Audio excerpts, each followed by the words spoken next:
Ini cerita tentang seorang petani rumahan yang tadinya dalam kesehariannya semenjak membuka usaha ini hanya bertanam sayur. Itu pun bertanam hanya di samping rumah.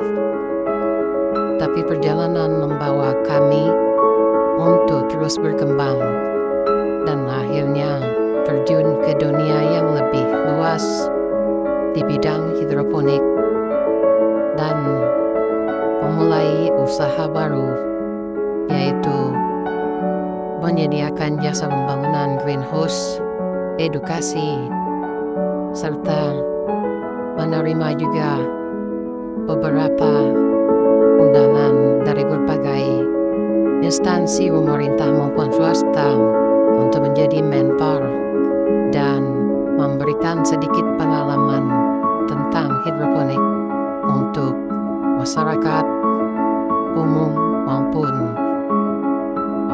yang ingin berwirausaha hidroponik. Tetap semangat dan teruslah berkembang. Nikmati proses dan fokus. Terima kasih, salam hijau.